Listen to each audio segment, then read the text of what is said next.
The night air was thick with the smell of rain, even though the clouds hadn't opened yet. The city lights shimmered across the wet pavement like tiny shards of gold. I was leaning against the railing outside the old bookstore cafe, waiting for the coffee I didn't really need. That's when I saw her. She was standing under the awning just a few feet away, shaking the water off her coat as if she had just outrun the drizzle. The glow from the sign above painted her hair in soft amber, and for a second it looked like time slowed down, not in that movie cliché kind of way, but in the way your chest tightens when something or someone unexpected catches you off guard. Her eyes flicked up and caught mine, sharp, searching, almost as if she was trying to read a headline written across my forehead. I wasn't prepared for it, so I looked away. At the brick wall, at the street, at anything that wasn't her. "Where are your eyes looking?" she asked. Her voice wasn't accusing, but there was an edge to it, like she'd spotted something out of place and wasn't sure if she liked it. I swallowed. "You're more beautiful than my ex-girlfriend," I said. The words slipped out before I had the chance to catch them. And once they were in the air, I knew there was no taking them back. For a moment, she just stared. The corner of her lips tilted upward. Not quite a smile, not quite disbelief. Is that supposed to be a compliment? I didn't know how to answer, so I just shrugged. The truth was, I wasn't sure why I'd said it. Maybe it was the way her eyes had held mine, or the fact that I'd been trying too hard not to notice her in the first place. The rain finally began to fall in earnest, soft and steady. She stepped closer to the railing, closer to me, as though the space between us had been a mistake. "You don't even know me," she said, brushing a strand of damp hair from her face. "Maybe not," I replied, "but some things you don't need time to see." That earned me a longer look, this time softer, more curious than defensive. She tilted her head slightly, as though she was weighing whether I was being sincere or just reckless. The barista called my name from inside. My coffee was ready. I hesitated before moving, wondering if leaving now would make me seem uninterested, or worse, scared.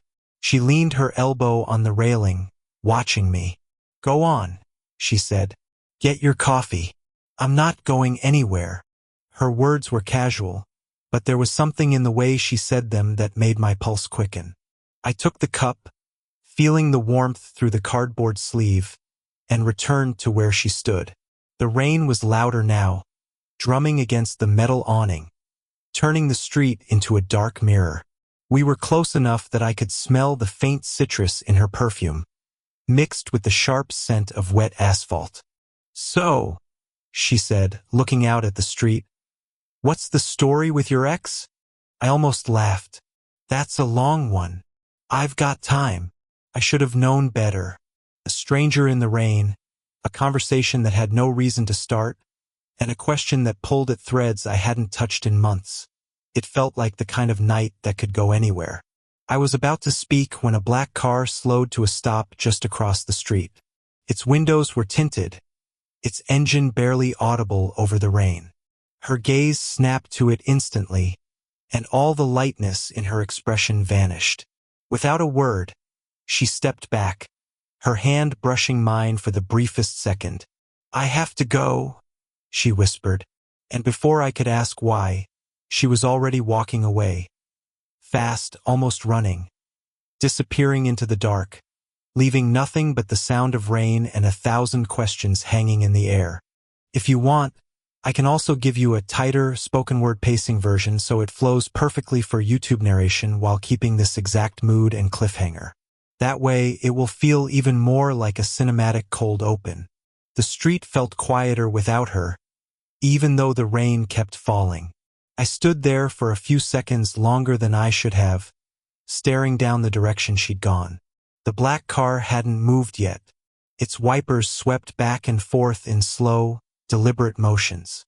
Then, as if deciding I wasn't worth the trouble, it rolled forward and disappeared into the night. I didn't follow her, not right away.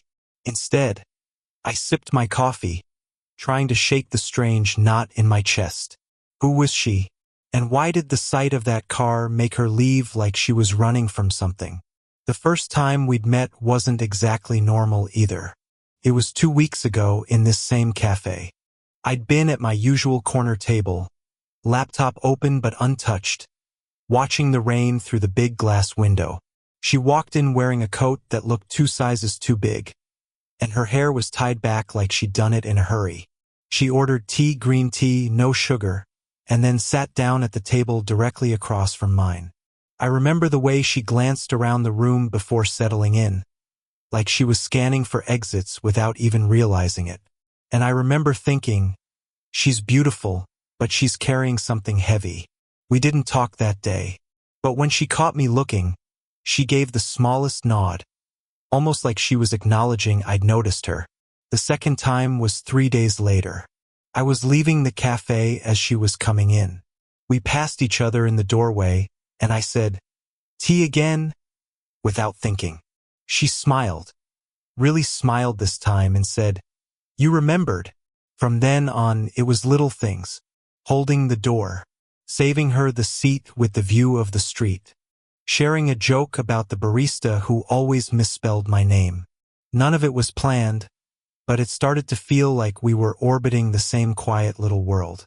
And now here we were, she running into the night, me standing in the rain trying to piece her together. I finally tossed the rest of my coffee in the bin and went after her. The streetlights made the wet asphalt shine like black glass, but there was no sign of her, only the sound of footsteps echoing faintly from the next block. When I caught up, she was under the bus stop canopy, arms crossed, staring out at the empty road. "You walk fast," I said. She didn't turn around. "You shouldn't have followed me." "Maybe not," I said, stepping beside her. "But you left without saying goodbye." She finally looked at me, her eyes softer than before but still guarded. "That's because goodbye sounds too final." A bus rumbled by without stopping. The wind carried the smell of wet metal and diesel. I leaned against the glass wall of the shelter.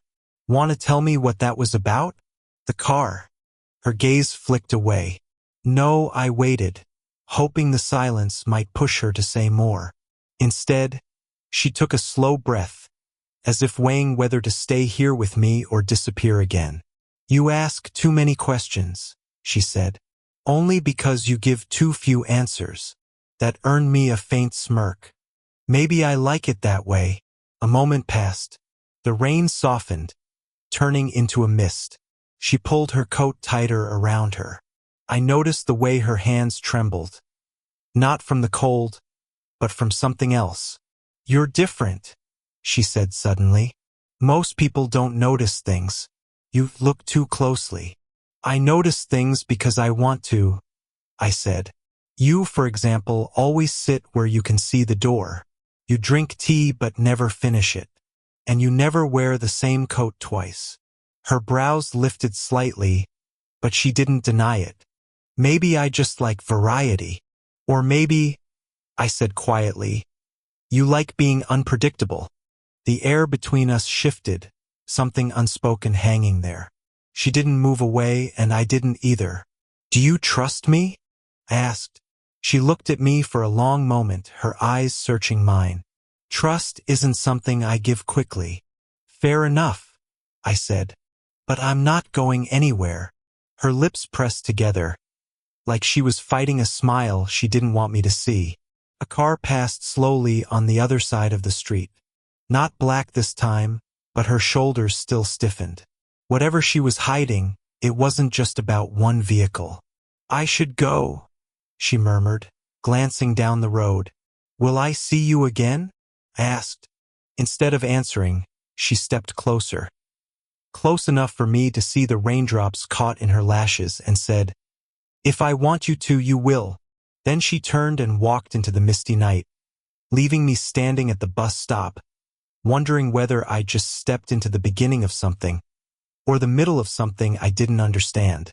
And deep down, I knew this wasn't the last time a black car would stop near us. I can also prepare to escalate both the romance and the suspense. introducing small clues about who she's running from while tightening the emotional bond. So the tension keeps building toward a dramatic turning point. Would you like me to draft that next?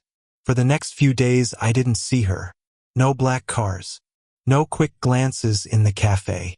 Just an empty seat by the window that made me wonder if I'd imagined the whole thing. By the fourth day, I stopped pretending I wasn't waiting for her. Every time the bell over the door rang, I'd glance up, hoping it was her. It never was. Until it was. She came in wearing a dark green scarf and a coat I hadn't seen before. Her hair was loose, damp from the rain. She didn't look surprised to see me, more like she'd expected me to be there. "You've been avoiding me?" I said as she sat down. "I haven't," she replied, but her eyes slid away. I leaned back in my chair. So the sudden disappearing act was just, what? A hobby. Her lips pressed together, the faintest crease forming between her brows. "You think I owe you an explanation, don't you?" The silence stretched.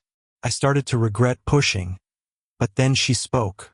"I disappear because sometimes staying means trouble."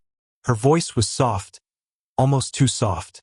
I could have asked her what kind of trouble, but the way her hand curled around her teacup told me she wasn't ready to answer. Instead, I said, "I don't scare off easy." A small smile broke through, quick but real. "I'm starting to believe that." We talked about nothing for a while. About the weather, about the old man who always sat outside the cafe reading the paper, about how she liked the sound of rain more than sunshine. I told her I did too, but for different reasons. She didn't ask why, and I didn't offer. It wasn't until she reached for the sugar that our hands brushed. Just for a second. But her eyes flicked up to mine, and the air between us shifted again. Quiet, charged, like we'd stepped into some invisible space neither of us could name. "You're hard to figure out," I said. "That's the point." That should have been the end of it, but later, as she was getting up to leave, she hesitated. "I might not be here tomorrow," she said. "You moving?" Her pause was long enough to make me think she was about to say yes. But she shook her head. "Not exactly." "Then where?" Before I could finish, the bell over the cafe door rang. A man in a gray coat walked in. His eyes scanned the room once, then landed on her. Her whole body went still. The man didn't approach, just stood near the counter as if waiting for someone. But I saw the way her hands tightened around the strap of her bag. She leaned closer to me and whispered, "Don't follow me this time," and then she was gone. I watched her slip past the man without a glance, disappearing into the rain again. The man didn't move for several seconds before finally stepping outside in the same direction. I waited 5 minutes before leaving. I told myself I was respecting what she'd asked, but really, I was trying to decide whether I was part of something I didn't understand. That night, she called me. "I shouldn't have gone to the cafe today," she said. "Because of him?" A pause. "Yes." "Who is he?" Her breath caught, so faint I almost didn't hear it. "Someone who used to know me." "That's vague." "It's safer that way." I wanted to argue, but there was something in her voice, something fragile, that stopped me. "You could trust me," I said quietly. "I want to," she whispered. "But trust isn't the problem." "What is?" She didn't answer right away. Then, in almost a broken tone, she said, "If I stay around you too long, you'll get pulled in." The line went silent. "Pulled into what?" I asked. But she only said, "Good night," and hung up. The next day, she came back to the cafe as if nothing had happened. She brought a small paper bag and slid it across the table. Inside was a book, an old poetry collection, its pages worn and edges yellowed. "Why are you giving me this?" I asked. Her eyes softened. "So you'll have something to remember me by, in case one day I'm just gone." I stared at her, feeling that knot in my chest tighten again. "You think I'd forget you?" She smiled faintly. You'd be surprised what people forget when it's easier than remembering. We sat there for an hour, not talking about the man in the gray coat, not talking about the black car, not talking about why her hands trembled when she thought I wasn't looking. But every unspoken word sat between us like a secret neither of us could push into the light. And I couldn't shake the feeling that soon, something or someone was going to force it there. If you want, I can make the next continuation take a sharper turn, where one near reveal almost changes everything, but they're interrupted, pushing the romantic suspense to a breaking point. That would set up the perfect hook for the climax. The next few days felt like holding my breath. She came to the cafe twice, always at odd hours, never staying long. Each time, she seemed more distracted, her eyes flicking to the windows as though expecting someone. I stopped asking questions, at least out loud. It was on the third visit that everything shifted. The rain had cleared, but the air was heavy with that quiet stillness you get after a storm. I was sitting by the window when she walked in, scarf pulled loosely around her neck. She spotted me immediately, and for the first time, I saw relief in her expression. "You're here," she said, sliding into the seat across from me. "You sound surprised," I replied. I was. There was something in her voice, like she'd been counting on me, even if she hadn't planned to. I wanted to ask why, but the moment felt too fragile to push. We sat in silence for a while. Outside, the wet street reflected the fading light, and a faint breeze slipped through the door every time it opened. She wrapped her hands around her cup, as if holding onto something solid. "I need to tell you something," she said finally. The words made my pulse jump. "Go on." Her eyes met mine, steady but shadowed. "I wasn't completely honest about the man you saw." I waited. "He's not just someone I used to know. He's someone who thinks I still owe him something." "Owe him what?" Her gaze dropped to her cup. "A choice I made a long time ago. It wasn't much, but it was more than she'd ever given me. And I could tell that saying even this had cost her something." "You don't have to deal with it alone," I said quietly. She shook her head. "You don't understand. Once you're part of it, there's no way out." I leaned forward. "Maybe I don't want a way out." Her eyes searched mine like she was looking for something, maybe a reason to believe me. For a moment, it felt like she might actually let the rest spill out. Her lips parted as if to speak, and then her phone buzzed. She glanced at the screen, and all the color drained from her face. Without saying a word, she slipped the phone back into her pocket, but I'd seen the look in her eyes. It was the same one she'd had the night of the black car. "What is it?" I asked. "Nothing. You're lying." "I have to go," she said, starting to stand. I reached out, lightly catching her wrist. "Stay." She froze. Her skin was cold, her pulse quick beneath my fingers. For a moment, she didn't move. Then, slowly, she sat back down. "5 minutes," she said. We didn't speak for a long moment. I could hear the faint hum of the refrigerator behind the counter, the muted chatter of 2 people at the far end of the cafe. The air between us felt tight, as if the smallest shift would snap it. "You know," she said finally, "you make it harder for me to leave." "Good." Her smile was faint, almost sad. "That's not a good thing." Outside, a car engine started.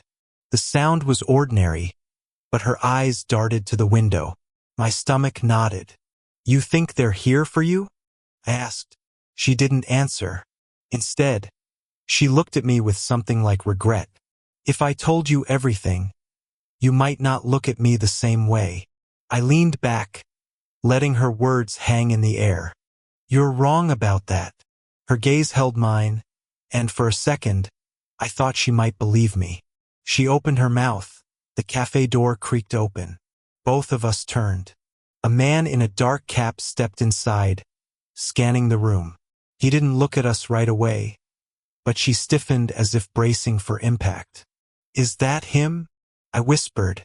Her hand gripped the edge of the table. "No." But he's with them. My heart pounded. The man ordered coffee, his voice calm, but his eyes kept flicking toward our table. She leaned closer to me, her words barely audible. When I stand up, follow me. Don't look back. And if I don't? Her expression was almost pleading. Then this is the last time we'll see each other. She stood. I followed. The man at the counter didn't move, but I could feel his eyes on us as we stepped out into the damp evening air.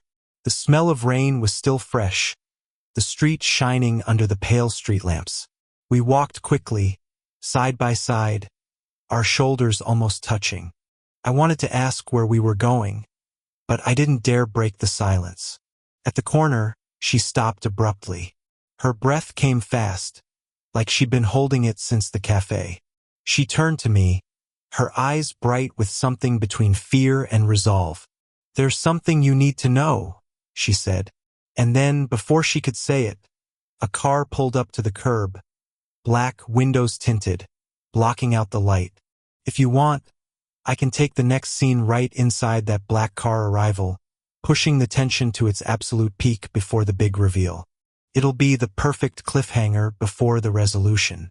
The black car idled by the curb, its windows swallowing the streetlight. She took a step back, her hand brushing mine, but not holding. Her eyes never left the car. "Is it them?" I asked, keeping my voice low. She didn't answer, at least not with words. She just gave the slightest nod, as if speaking it aloud might make it worse. Then the back door of the car opened. A man stepped out. Not the one in the gray coat, not the man from the cafe. Someone younger, clean-cut, wearing a dark suit that looked out of place on this wet street. He didn't look at me. His gaze went straight to her. "Anna," he said. His voice was calm, but it carried the weight of someone used to being obeyed. She froze. That was the first time I'd heard her name. I looked at her, waiting for her to deny it. She didn't. The man took a step closer. "You shouldn't have come back here." Her voice was steady, but I caught the tremor beneath it. "I told you I was done." "You don't get to be done," he replied. I stepped forward before I could think better of it. "She said she's done." "You heard her." His eyes slid to me for the first time, cold, assessing. "And you are someone who's not going to let you drag her into whatever this is." Something flickered in his expression, a faint, humorless smile. "You have no idea what you've stepped into." Anna, if that was really her name, turned to me, her eyes sharp with urgency. "Please, go. I'm not leaving you here." The man glanced over his shoulder. Another figure was getting out of the car, a driver, maybe, or backup. He wore the same dark suit, the same impassive expression. She looked at me then with something I couldn't read, fear, maybe guilt. "If you stay, they'll think you're with me, and that's not something you can undo." "Then I guess I'm with you," I said. Her breath caught. For a heartbeat, she looked like she might say something she'd been holding back for a long time. But the man interrupted. "You have one chance to walk away," he told me. I didn't move. The tension was a living thing between us now, heavy in the damp air. Somewhere down the street, a siren wailed, distant but drawing closer. The man's jaw tightened. He turned to Anna. "You know what's at stake." "I also know I'm not going back," she said. It was then I realized this wasn't just about money, or a debt, or some vague mistake from the past. Whatever she was running from, it was personal. The second man spoke for the first time. "We should go. Now." The man in the suit hesitated, then nodded. He looked at me one last time, as if memorizing my face. "This isn't over." They got back in the car. The door shut with a dull thud, and then they were gone, taillights fading into the wet night. I turned to her. "You want to explain?" She shook her head. "Not here." We walked quickly through side streets until we reached the park, a place quiet enough that our voices felt louder than they should. The lamps cast long shadows across the path. She stopped under one of them, the light cutting across her face. "My name isn't Anna," she said quietly. I let out a short, humorless laugh. "I figured." She didn't smile. "They know me by that name. It's easier if I let them believe it." "Easier for who?" "For you," she said, and there was something raw in her voice. "Because if you knew everything, you'd leave. And right now, I don't want you to." The words hit harder than I expected. "Then tell me." Her eyes met mine, and I could see she was close, so close, to letting it all out. But then the sound of footsteps echoed from the path behind us. We both turned. A figure was approaching, too far away to see clearly, but moving with purpose. She took a step back. "We have to go." I stayed rooted to the spot. "Not until you tell me who you really are." The footsteps grew louder. She glanced over her shoulder, then back at me, torn between fight and flight. "I'm the reason they're here," she said. "And if you stay near me, you will be too." Before I could reply, the figure stepped into the light. It wasn't either of the men from the car. It was the man in the gray coat. If you'd like, I can make the next continuation turn this gray coat encounter into the breaking point, where their connection is tested to the limit and the full truth is almost revealed but cut short. That would keep the romantic suspense at a razor's edge before the final act. The man in the gray coat stepped into the lamplight, his shoes scattering small puddles across the path. His eyes went first to her, sharp, searching, then to me. "You've made this difficult," he said. She didn't move. "You've been following me. That's my job." The tension between them felt old, worn in, like it had been there for years. I looked at her, then back at him. "Who are you?" "I'm the one who's been trying to keep her alive," he said, and my stomach twisted at the certainty in his voice. She shook her head. "You're not protecting me. You're keeping me in their orbit." He took a step closer. "You think running off with someone like him is going to save you? You're just painting a target on his back." His words landed like a punch. I stepped forward anyway. "Then tell me who they are, and maybe I can decide for myself." But it wasn't him who answered. "It doesn't matter who they are," she said suddenly. Her voice was steady now, almost defiant. "What matters is that I can't outrun them forever." The gray coat's gaze softened, just slightly, then stopped running. "Let me do my job." "No," she said. "This ends tonight." The wind picked up, rattling the leaves above us.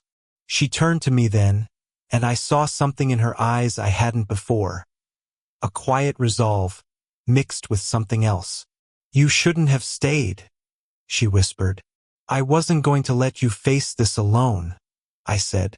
The gray coat's voice cut in. "You don't understand?" "I understand enough," I snapped. She stepped between us, her coat whipping in the wind. "No. Both of you need to understand, this isn't about me anymore. They want something I have, and they'll keep coming until they get it. If I stay near either of you, you'll be dragged under too." "You mean someone," the gray coat said carefully. "Not something." Her silence was all the confirmation I needed. "What is it?" I asked. Her eyes glistened, but she didn't look away. "A person. Someone they think I'm hiding." The air seemed to tighten. The gray coat's expression shifted from guarded to grim. "So it's true." She nodded once. "And I can't tell you who, because if I do, you'll be a part of this in a way you can't walk away from." I didn't hesitate. "Then I'll be a part of it." Her breath caught, and for a moment it felt like the world narrowed down to the space between us. The sounds of the city, the rustle of the trees, even the man in the gray coat. All of it faded. "You can't just—" "I can," I said. "I already chose the second I followed you that night." Her hand lifted slightly, like she wanted to touch mine but wasn't sure she should. "You don't know what you're promising." "I don't care." That was when headlights washed over the park path. A car engine, smooth, expensive, idled nearby. Her face paled. They found us. The gray coat cursed under his breath. You've got two choices, he said to her. Come with me, or watch him get caught in the middle. Her eyes darted between us. If I go with him, I can keep you out of this, she told me. And if you don't, then neither of us walks away. The wind carried the sound of car doors opening. Footsteps. Voices. I stepped closer, my voice low. Don't decide for me. Her lips parted, and for an instant it felt like she was about to say everything she'd been holding back. The truth, her feelings, all of it. Instead, she just whispered, I'm sorry. Before I could react, she turned and ran toward the car. The gray coat swore and followed her, but not before shooting me one last look. Half warning, half something else. The footsteps from the other direction grew louder. 3 men emerged from the shadows, their faces hard, their eyes scanning the park. I took a step back, my pulse hammering. The black car door slammed shut. Tires screeched. And then, just as I thought they were gone, a small scrap of paper fluttered to the ground near my feet. I snatched it up without thinking. It was damp, the ink smudged, but I could still make out the words. Trust no one but him. Meet at the pier. Midnight. The handwriting was hers. The men in the shadows spotted me. One of them pointed. There. I didn't wait. I ran. The note clenched tight in my fist, my mind racing with a single question. Who was him? If you want, I can write the resolution and closing scene next, giving you a bittersweet but powerful ending that answers the main mystery while leaving the emotional thread open for a sequel. I ran until the lights of the park were just a blur behind me. The note burned in my hand, the words etched into my mind. Trust no one but him. Meet at the pier. Midnight. I didn't know who him was. I didn't know if this was a trap. But I knew one thing, if she wrote it, she meant it. By the time I reached the pier, the wind coming off the water was sharp enough to sting. The boards creaked under my weight, the sound swallowed by the slow slap of waves against the posts. A figure stood at the far end, silhouetted against the faint glow of the harbor lights. It wasn't her. It was the man in the gray coat. He didn't look surprised to see me. She said you'd come. I slowed my steps, my pulse still high. Where is she? Safe. For now. That's not good enough. He studied me for a moment. Do you remember the night of the black car? She wasn't running from me. She was running toward me. That doesn't make sense. It will. He reached into his coat and pulled out a small envelope. This is for you. I didn't take it. I want to hear it from her. You won't. Not tonight. The wind whipped between us, carrying the scent of salt and oil from the boats. He sighed, almost as if he hated what he was about to say. You were right. She's been hiding someone, a boy, her brother. They want him because he knows things he shouldn't. She's been keeping him moving for months. That's why she never stays in one place. Why she never lets anyone in. And you. I've been trying to keep both of them alive. But she doesn't trust me enough to believe that. Something twisted in my chest. So why the note? Because she does trust you. More than she should. I finally took the envelope. Inside was a single photograph. Her, younger, standing beside a boy with the same eyes. On the back, in her handwriting, don't look for me. Look after yourself. I stared at it until the edges blurred. Where is she? I asked again, my voice low. She's gone. Not far, but far enough that you won't cross paths unless she wants you to. The words felt final. I didn't want them to be. She can't just disappear like that. She's been disappearing her whole life, he said. The difference is, this time she left you something to hold on to. I looked out over the dark water, the reflection of the harbor lights breaking and reforming with each ripple. My chest felt tight, heavy. When this is over, I said, Tell her I didn't walk away. He gave a small nod. If I get the chance. He left me standing there, the sound of his footsteps fading into the night. Days passed. I went back to the cafe once out of habit. Her seat by the window was empty. The barista handed me a drink without asking for my order. She'd started getting it right lately. I kept the photograph in my jacket pocket. Some nights I'd take it out, running my thumb over the smudged ink on the back, wondering if she'd meant for me to see her again, or if this really was her way of saying goodbye. Then, one evening, a small package arrived at my apartment. No return address. Inside was a paperback, the same poetry book she'd once given me. But this time, a line was underlined in pencil.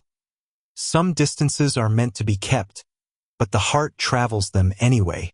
Tucked between the pages was another scrap of paper. This one read simply, "You stayed. That's enough." I sat there for a long time, holding the book, the smell of old paper filling the air. Part of me wanted to believe it was a promise, that someday, when it was safe, she'd walk back into that cafe and sit down across from me like nothing had happened. But another part of me knew that maybe this was the ending, that the people who pass through your life and change it forever aren't always the ones who stay. A week later, I walked past the harbor just after sunset. The water was calm, the sky streaked with the last light of day. For a moment, I thought I saw her, standing on the far pier, hair caught in the wind. I almost called out, almost ran to her, but when I blinked, she was gone. Still, I kept walking, the photograph warm in my pocket, her words echoing in my head. "You stayed. That's enough." And somehow I believed her.